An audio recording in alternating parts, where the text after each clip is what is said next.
मंडळी, श्रावण महिना चालू झाला आहे, तर आजपासून मी श्री काशीखंड वाचायला सुरुवात करणार आहे. त्याचे अध्याय म्हणजे त्याची कथा ही छोटी छोटी आहे, तरीसुद्धा मी तुमच्यापर्यंत ती पोचवण्याचा प्रयत्न करत आहे. तर तुम्ही ती पूर्ण ऐकाल अशी इच्छा आहे.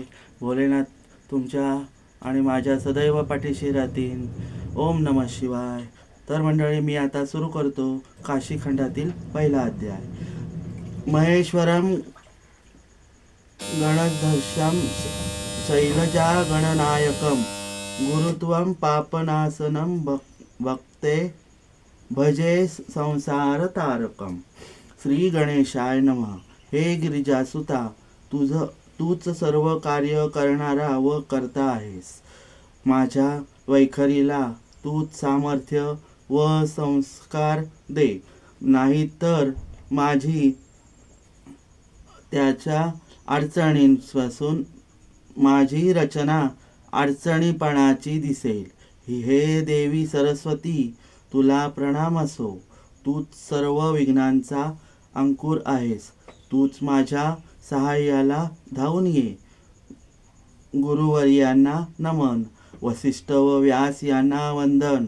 त्या व व्यासांनी आजवर पुराणे रचिली, त्यांचा पार लागणे कठीण.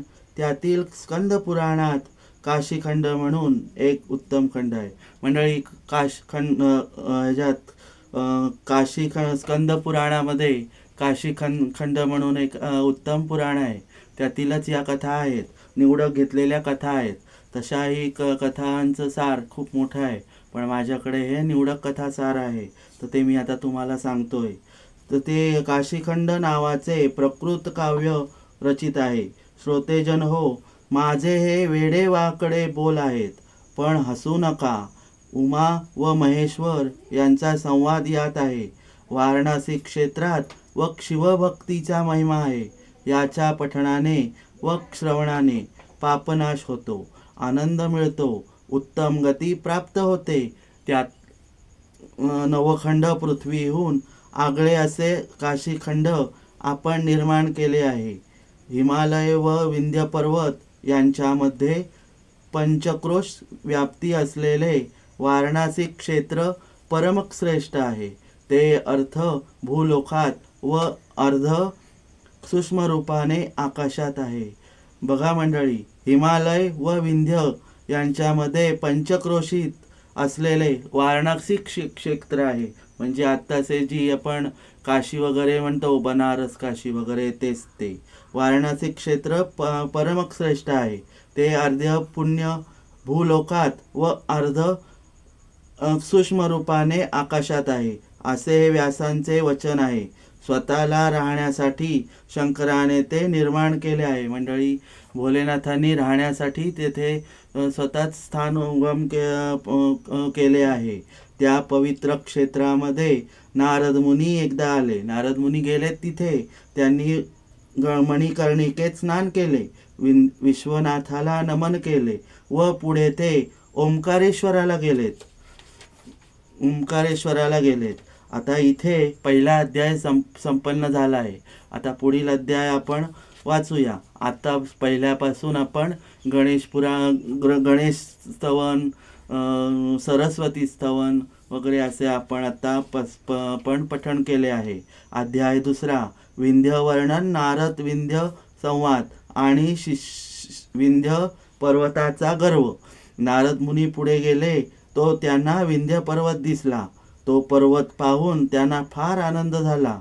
तेथे त्यांना साक्षात कमला लक्ष्मीच वनश्रीनेचे रूप घेऊन आली आहे असे दिसले. इतकी रमणीय वनश्री तेथे होती.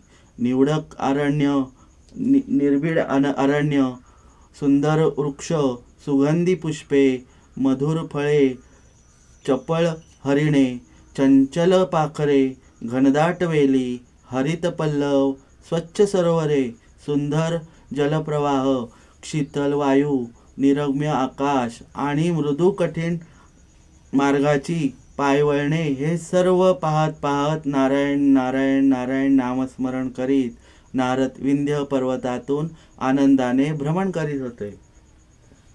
विंध्य पर्वत मनुष्य रूपाने त्यांना समोर आला व त्यांचे स्वागत करू म्हणाला, या त्रैलोक्य संचारी मुनिवर्य, आज सुदीन म्हणावयाचा आपले आगमन झाले, दर्शन झाले.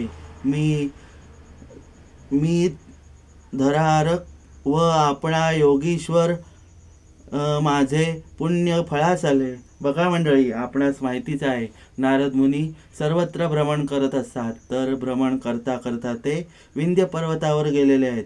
तिथली फळं, तिथली पशु, तिथले जल फळं वगैरे, तिथल्या नद्या, वायू वगैरे ते पाहून, हरिणे, चपळ हरिणे वगैरे पाहून ते खूप आनंदित झाले आहेत आणि ते विंध्य पर्वताच्या जवळ गेले आहेत. ते ऐकून नारद क्षणभर गप्पच बसले. जरा वेळ ते असे काही उदासपणे बसून राहिले की विंध्य पर्वताला मोठे नवलच वाटले.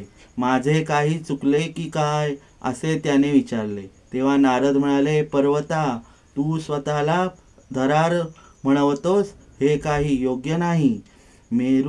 मेरू पर्वत हाच सर्व पर्वतांचा उंच पर्वत व श्रेष्ठ धरार व नावाला पात्र आहे.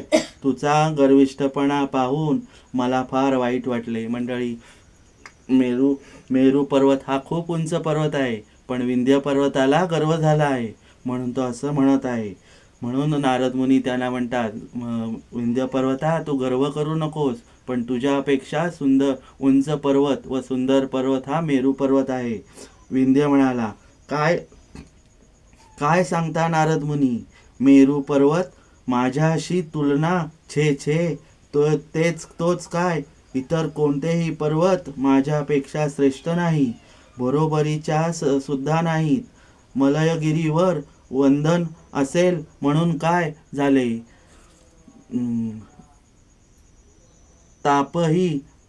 सापही आहेत विषारी. हेमकूट, गंधर्वगिरी, पट्ट पर्वत, मंदार पर्वत, सद्र पर्वत, द्रोणागिरी यांच्या माझ्याकडे काय फळ. म्हणजे बघा मंडळी, त्याला केवढा गर्व झाला आहे. तो म्हणतो की सह्याद्री, तिथे सापही आहेत विषारी. हेमकूट, गंधर्वगिरी, पट्टवंत, मंदार पर्वत, रुद्र पर्वत, द्रोणागिरी यांच्या या पर्वतांचा माझ्या पुढे काय हे आहे. मीच सर्वात सुंदर आहे. त्याला खूप गर्व झाला आहे. नारद म्हणाले, हे मूढा, स्वतःला फार श्रेष्ठ समजून घेतोस ना, मग तुझा गर्व तुझ्या जवळच ठेव. तू आपल्यालाच अभिमानाला व्याप्त राहा. मी चाललो इथून, असे म्हणून नारद खरोखरच तेथून निघून गेले. नारदानी त्याला सुनावले की म्हणाले, हे मूढा, तुला खूप गर्व झाला आहे, पण तुला गर्व झालाय, पण हे काही योग्य नाही. मी चाललो इथून, असे म्हणून नारद खरोखरच तिथून निघून गेले. विंध्य पर्वत खिन्न झाला. एवढे देवर्षी आले, त्यांचे आदरातिथ्य न होताच ते गेले. याचा त्याला विषाद वाटला. चिंता करू लागला. पण त्यानंतर त्याने चिंता बाजूला ठेवली व खरोखरच पराक्रम दाखवावा असा विचार करून तो आकाशात उंच उंच वाढू लागला. यज्ञाचा धूळ आकाशात जावा तसा तो उंच उंच वाढू लागला. मेरू पर्वतापेक्षा त्याची शिखरे उंच झाली. त्याला तो गर्व झालेला होता आधीच, पण आपण काय करणार, एवढे नारद मुनी आले आणि आपण त्याचं आदरातिथ्य करूही शकलो नाही. त्याचा त्याला फार मोठा अपमान वाटला. म्हणून तो खूप उंच होऊन आकाशाला भिडायला लागला. तर मंडळी, इथे दुसरा अध्याय सुद्धा समाप्त झाला आहे. ओम नमः शिवाय. तर मंडळी, माझे काशीखंडाचे अध्याय तुम्हाला आवडले असल्यास माझ्या चॅनलला लाईक करा, शेअर करा आणि सबस्क्राईब करा. आणि माझे हे काशीखंडाचे अध्याय सर्वांपुढे शेअर करा, जेणेकरून तुम्हाला माझे नवीन व्हिडिओ सबस्क्राईब करा, तुम्हाला माझे नवीन व्हिडिओ येतील. आता आपला श्रावण महिना चालू आहे, तर आता हे महिनाभर आपण काशीखंडाचं पठण करणार आहोत. तर तुम्ही जरूर ऐकत राहा. तर मंडळी, ओम नमः शिवाय.